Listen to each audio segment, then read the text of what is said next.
The United Nations Human Rights Council concluded its 10th session recently. This 10th session was no ordinary session from the standpoint of Sri Lanka.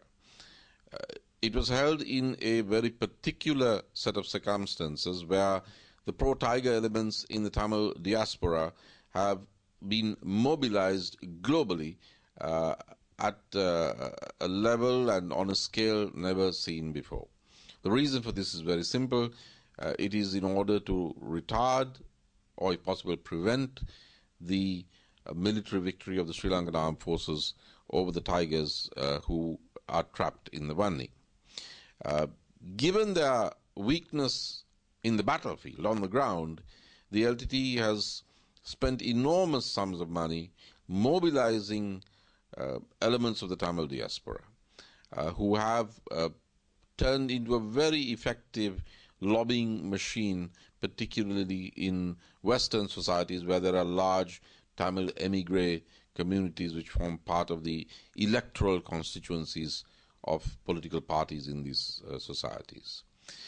Now, the anti-Sri Lankan effort at the Human Rights Council in Geneva this time was preceded by several pretty large demonstrations by the pro-Tiger Tamil diaspora. These were openly pro-LTTE demonstrations, and at one such demonstration, a young man from London set himself on fire and committed suicide.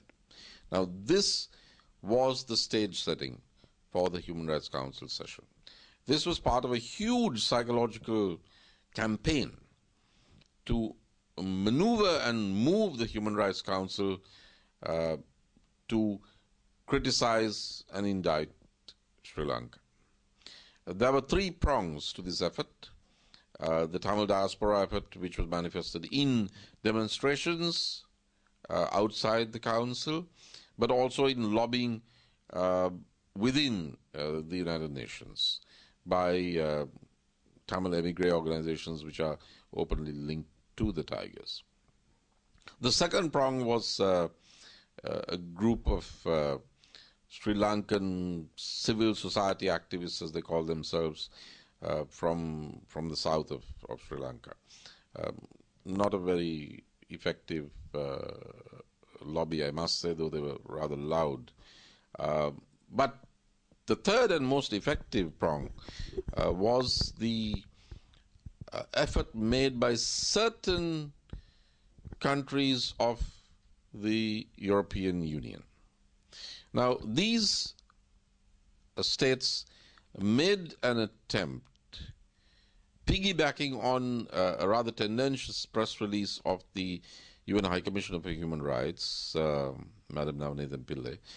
These few EU countries attempted to secure a statement on Sri Lanka in the Council, in the Human Rights Council, either by the High Commissioner for Human Rights, Madam Pillai, or by the President of the Human Rights Council.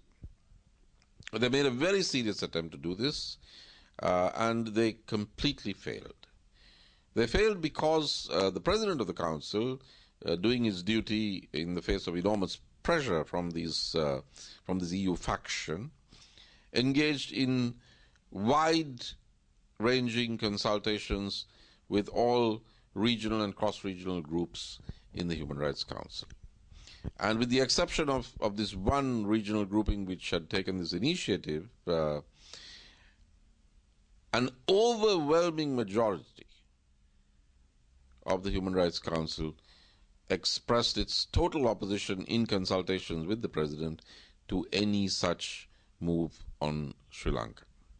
Now, this is not an attempt by a Sri Lankan diplomat to praise our own efforts. I think the best evidence and testimony is provided by the statement released by Julie Di Rivero, Geneva Advocacy Director of the Human Rights Watch, an exceedingly well-known international NGO which has been severely critical of Sri Lanka and which played a part in canvassing against Sri Lanka's continuing membership of the Human Rights Council during the elections which took place in the UN General Assembly in New York last year.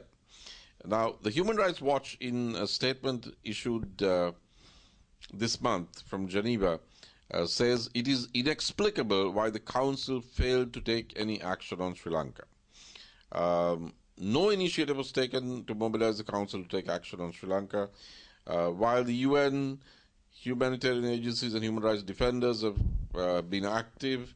The Council has decided to stand by and watch, De Rivero said. Now, this is the Human Rights Watch criticizing the UN Human Rights Council for what she says is a failure to move on Sri Lanka. But what happened was that the Council refused to be misled into taking a stand which would have been unfairly critical of Sri Lanka.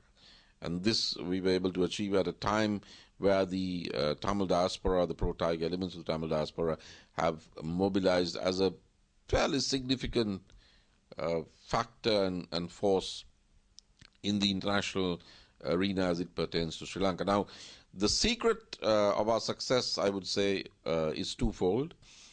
In the first place, the efforts made by the high-level Sri Lankan delegation that came in from the capital, from Colombo, led by the Honourable Minister for Human Rights, Mr. Mahinda Samarasinha, and comprising also of the Honourable Attorney General, Mr. Mohan Peiris, Professor Rajiv Singh, Secretary to the Ministry of Human Rights and Disaster Management, and Deputy Solicitor General Yasantha Kodaguda.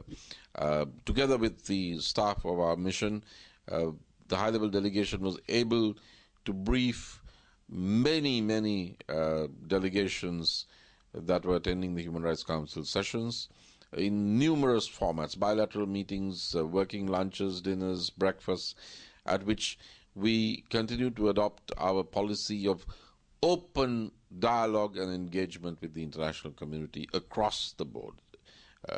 And by this method, we were able to provide these countries with an opportunity of voicing their concerns and sometimes even criticisms of Sri Lanka, while we ourselves were able to present the Sri Lankan point of view and perspective successfully.